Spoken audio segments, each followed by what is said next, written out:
Well, good afternoon. Thank you for joining Murray and myself again this afternoon for our coffee session. And as usual, we do have our coffee with us.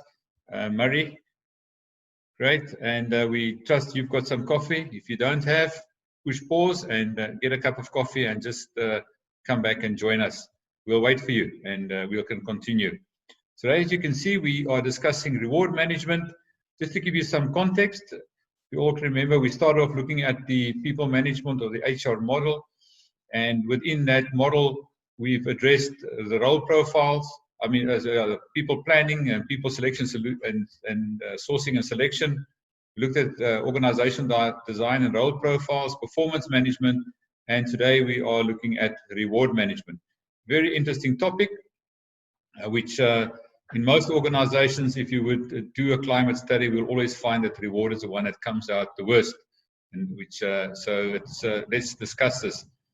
What is important is that reward has been around for a very long time. So Murray will take us through a bit of background of that. And however, the options have changed, and I think they are continuously changing as we go into this new norm. So here we go. So Murray. Great. Dennis, we might now wonder who this guy on the screen in front of us is, and it's actually a very interesting person. I think he was instrumental in helping the Roman Empire become an empire. His name is Julius Caesar, and I think most of us have at least heard about him.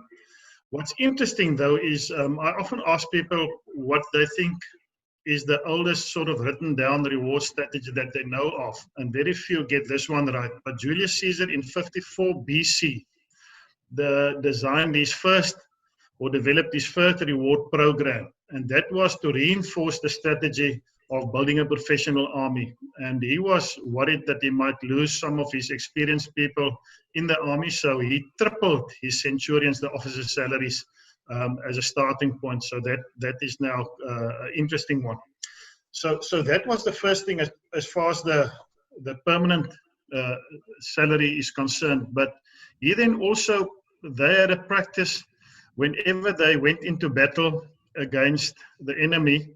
The practice was that the soldiers and everybody that took part and obviously survived shared in the looting, the booty that they got from the enemies. But this also posed a problem. So later on, he decided to change this. And the reason why was for political reasons. They sometimes had to fight a poor enemy. And then obviously the reward wasn't that big. You had a huge risk of maybe losing your life, but there wasn't really much that you're going to get out of that. So he decided that everything that they loot from the enemies goes into the state coffers.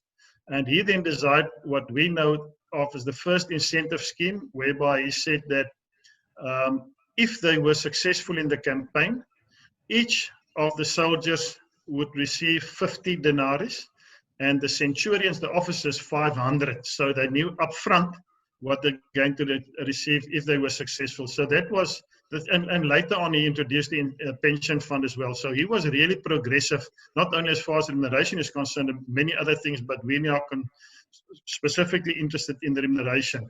Now the question that we can now ask is what's really changed since then? What's changed over the past 2,000 years? And I think, as we've said here, over time, a stronger and more explicit link between employee rewards and enterprise goals and performance evolved. And I just want to share with you a few of the options that's available now, which combines into different solutions.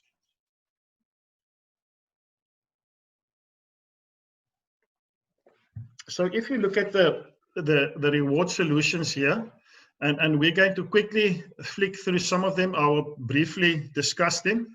First of all, you get the monetary, which we all know. It could be your permanent pay or bonuses or whatever the case is, but there's also non-monetary, and that is something that I really think we should use more in organizations to good effect. And we can discuss that at a later point. Then we get what we refer to as recognition and incentives. And recognition is after the fact sort of thing. You've done something well and somebody come and say, you know what, you've done exceptional well, and provide reasons and all sorts of other stuff. Whereas incentives is now typically what Caesar did. He said, if you're successful in this campaign, each one of the soldiers would get these 50 denarii, and and the Centurions 500. So the line of sight was this. They knew exactly what's going to happen. Then you've got fixed and variable. And again, fixed is something like your salary and fixed benefits that you receive from the organization. We often refer to this as the permanent reward, and that can't be taken away easily. We've seen things happening now. And then the variable one is all sorts of bonuses of things that you're not guaranteed, but you need to do certain things to actually get that. So that's the difference between the fixed and the variable. Then you get long and short-term incentives specifically, and also other things. But the long-term incentive, for argument's sake, is a share scheme or a phantom share scheme of deferred compensation, and the short-term is typically a monthly, annual, 6 monthly, or whatever bonus or incentive scheme. So that's short and long-term. And then you get extrinsic and intrinsic rewards as well. Intrinsic, I often refer to as, if you look at people doing research, they don't really care what other people think, as long as they're successful and they get a lot of satisfaction from that. Where extrinsic is normally associated to people like your people doing marketing. They want to show what they've achieved. So that's going to be important for them. And it's important for us to just understand these things, because they all combine in many different solutions for the organization. And obviously, if one look at the different solutions, you need to develop solutions that fits that specific organization and the specific strategy of the organization. So the next slide covers 4 questions.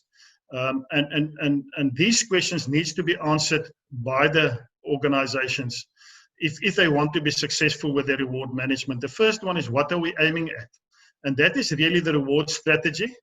And the reward strategy makes sure that whatever reward programs you bring into the organization is fully aligned with what we want to achieve in terms of the organization strategy. So it will actually reward the behavior that helps the organization achieve the strategy. And we've seen so many companies where they get it totally wrong, and where they actually reward behavior that's got very little or nothing to do with what the organization wants to achieve. All right, the second question is, what will guide us? And this is, it's a strange one to a certain extent, because if you look at philosophy, and reward doesn't really, but to briefly sort of explain that, a philosophy consists of a number of principles, and the principles really guides people in the organization to make proper reward decisions. You'll see later on when we discuss the policy as the next one, where we say how will we govern or manage rewards, and that you do via reward policy.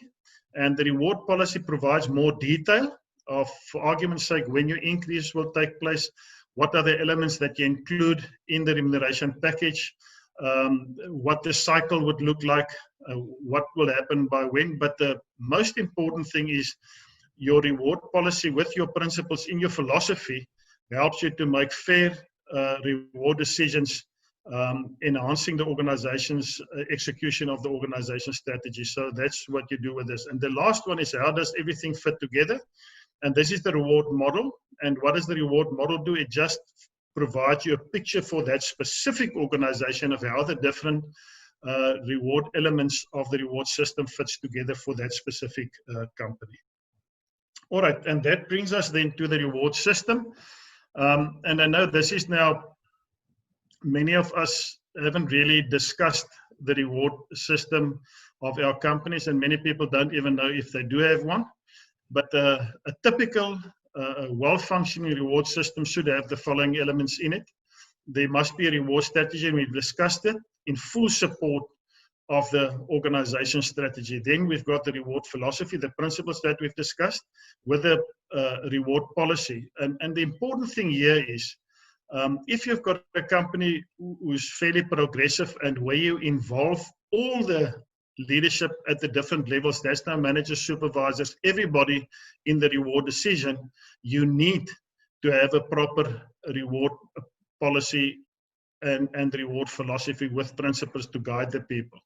Then we look at the dependencies. There are also dependencies that's important. First of all, if leadership is not in full support of what you try to achieve with a reward system, it probably will fail. So that's the first dependency. The second dependency, and we've discussed this so many times now, role profiles, because in everything that we do in people management, role profiles come in, and that's why we call it the foundation.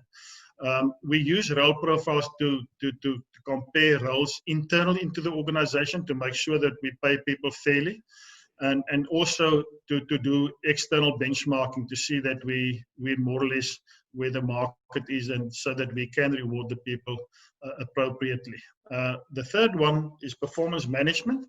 And once again, if you, and most of organizations nowadays wants to pay for performance or output, and if you want to do that, you're going to struggle without a proper performance management system. So performance management system, a proper one, will provide you with ratings, performance ratings, which is crucial for long-term and short-term reward decisions, as we will also see later. And then the last one here is governance. And we've also now seen many companies introducing remuneration committees. And an important thing there is they appoint external independent people on the committee to help them, guide them in making proper and good reward decisions. So all the strategy, policies, everything will run through the remuneration committee before somebody then eventually signs it off. In the middle there, we have the reward model, and as we've said, this is just painting the picture for that specific organization, how all of these things fit together. And then the last three things that we need to discuss is, first of all, the reward cycle, and we will also in the last slide just show you what it looks like. That's important for thing, because we need to know when what will happen. Reward benchmarking, we referred to that.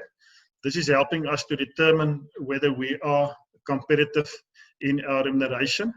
And then the last thing, there are a number of reward tools which will also be discussed in the last slide. Murray, thank you for that overview. It went very fast, but it's very in depth, and each of those activities or steps, there's a lot behind each of them, and of the support around them are of these tools. So the first tool will be looking your reward decision consideration. So when you consider at your reward, you need to look at the individual's value, look at the market value, and you also look at the role value. I think a lot of organizations today, well, today it's a bit different, because I think a lot of organizations have now decided or agreed to cut on remuneration because of the situation where we're in.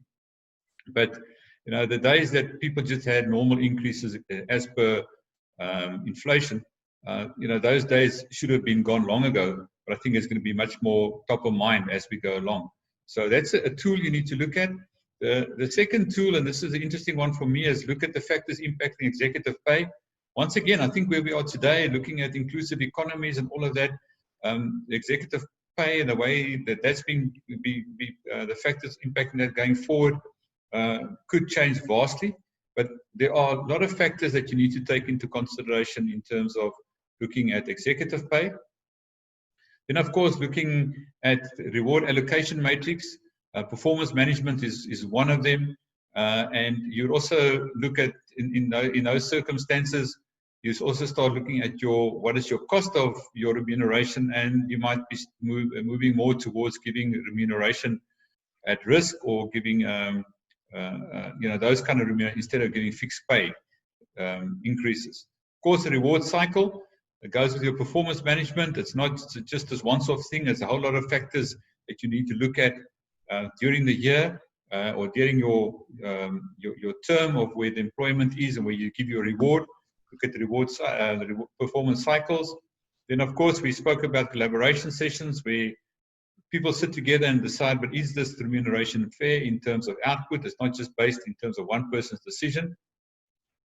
And lastly is looking at reward pitfalls. What are those practices that you must avoid when you make reward decisions going forward? So reward is not just this one-off thing. It's really a science today to look at reward.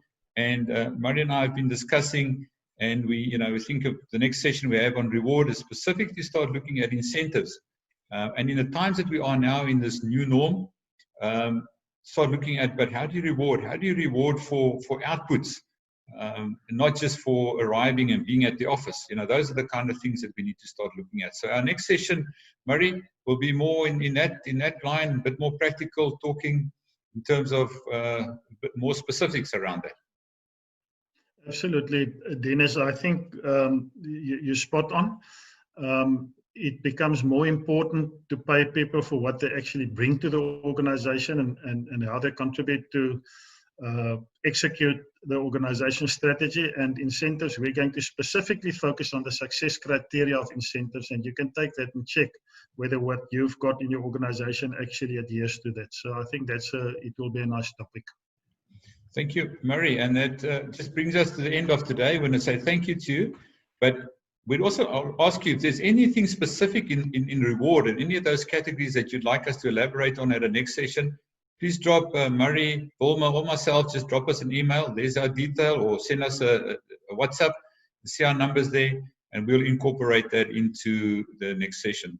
So thank you very much. We do appreciate your time, and keep well and stay safe. And for us here in specific in the Cape region, it's cold at the moment, so stay warm as well. Murray, anything from you? No, I think we've said what we need to say, and thank you for listening.